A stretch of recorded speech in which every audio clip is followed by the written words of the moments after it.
Sa mga kababayan natin dyan sa Pinas, mga boxing fans, at mga kapwa ko OFW sa mga panig sa mundo, kumusta po kayong lahat dyan?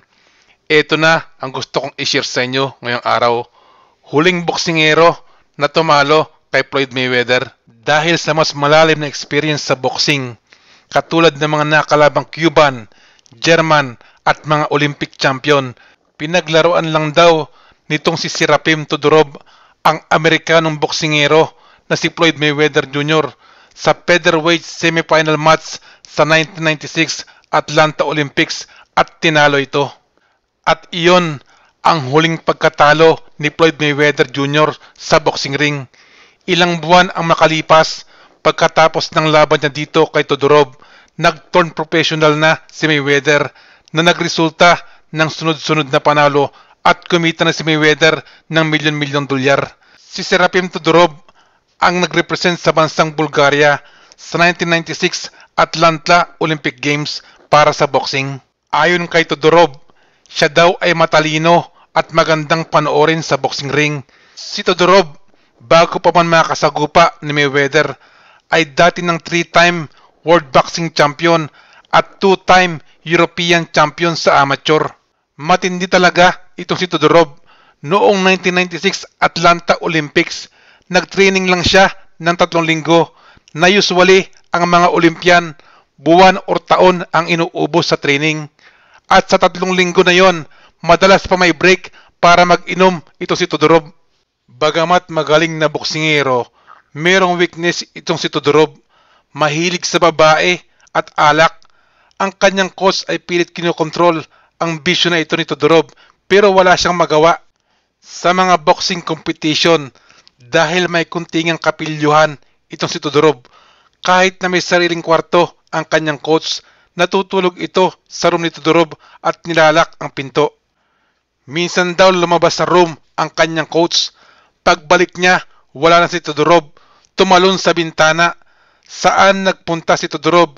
Yun, nakita ng kanyang coach kasama ang mga women's athletic team. Ni hindi nga raw masyadong pinag-aralan ni Todorov ang laro ni Mayweather, kundi napanood niya lang ito sa quarterfinal match nito. At hindi ginanahan si Todorov sa laban niya kay Mayweather dahil mas marami pa daw siyang nakalaban na malalakas na boksingero. Nagprotesta ang kampo ni Mayweather pero hindi sila nagtagumpay. At noong itataas na ng referee ang kamay ng nanalo, maling na itaas ng referee ang kamay ni Mayweather. Kontrobersyal ang resulta ng laban dahil ang kababayan ni Todorov na si Jetchev, na matagal ng chairman ng International Referee and Judges Commission, ay inakusahan ng pag-impluwensya sa mga judges pabor sa kanyang kababayan na si Todorov. Hindi na bago ang akusasyon na ito kay Jetchev dahil sa 1988 Seoul Olympics na pagsuspitsahan na din ito ng South Korean and American boxer. At dahil magaling nga itong si Todorov, pagkatapos ng laban nila ni Mayweather, doon pa lang sa Olympic venue, may nag-offer na sa kanya ng professional contract with a big signing bonus tulad ng bahay, kotse at malalaking laban. Pero tinanggihan ito ni Todorov.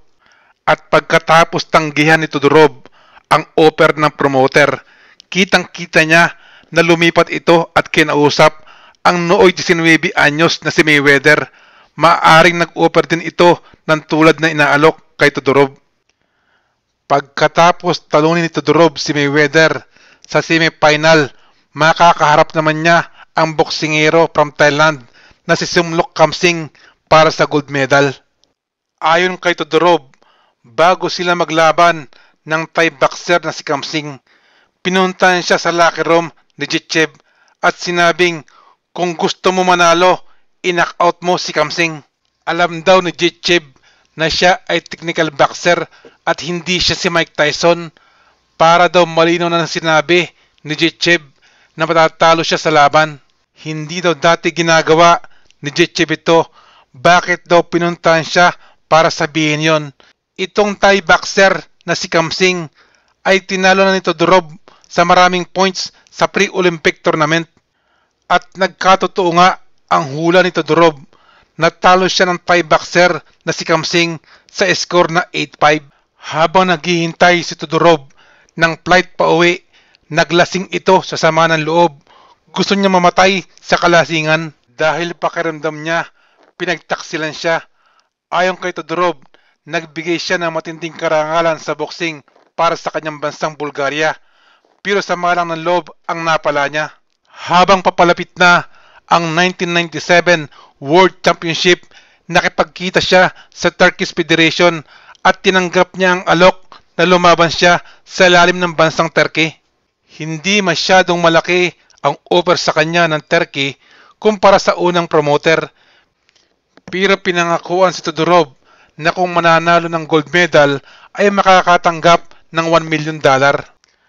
Tapos na ang usapan at masaya na si Todorov, pero nagkaroon ng bulilyaso. Hindi natuloy ang usapan, hindi na nga siya makakalaban para sa Turkey, hindi pa din siya makakalaban para sa sarili niyang bansa na Bulgaria.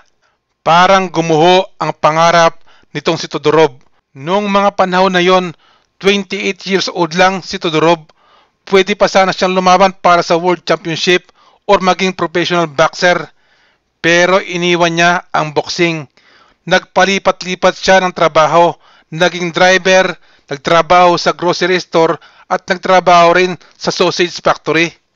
May panghihinayang na sinabi ng asawa ni Todorov na sana nung may nag-offer sa kanya mga kanong promoter, sana daw tinawagan muna siya, itong asawa ni Todorov. Yun daw sana ang babago sa kanilang buhay at buhay ng kanilang mga anak.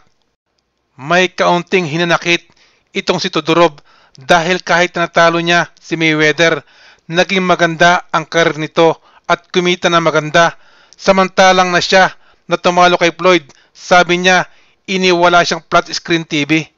Sa mga nagdaang taon, ang mga boxing fans, partikular na ang mga kano, ay iniisip na kaduda-duda ang naging desisyon ng kanilang laban ni Mayweather. Ngayon na kumikita si Mayweather ng milyon-milyong dolyar, ito naman daw si Todorov ay nagtitiis sa pensyon na mahigit sa $400 at lahat daw ng paghihirap niya na ito ay masisisi sa nangyari sa 1996 Atlanta Olympics.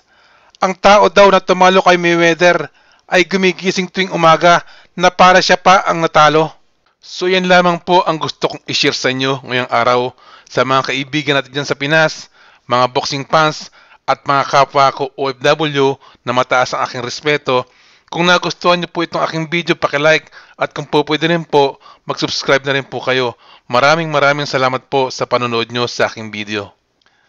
Shout out kay Rachel Aquino ng Italy at sa buong tropang Italia, Ronald Relator, kay Tony Carmen, kay Vladimir Bixrak, kay Michael Angelo Lagrada, Michael Handugan, Carlo Valle, Roger Hamlag, Anton Luis Marbira ng KSA, Evander Ilalto, Joffrey Rollo, Oliver Franco, Edwin Ibanez ng Cambodia, Jose Gadiana ng Cavite, Joel Labok ng KSA, Jason De Silva, Josolito Provelda ng Kuwait, Jory Robbie Dibota ng KSA, Droto Gro, Johnny Biaan, Alvin Magsino, Anthony Disembrano, Mark Abing, Rene Aluna ng KSA, Anjomer Rabelo, Billy Jubildad, Bobby Ongsuwico, Earl Jonas, Alvin Tolosa, Jed Coranis Lavilla, Nerio Morcia, Yan Bad Sordi, Dilso Dicano at kay Mr. Damien Petalco. Maraming salamat po sa pagsuporta nyo sa aking channel.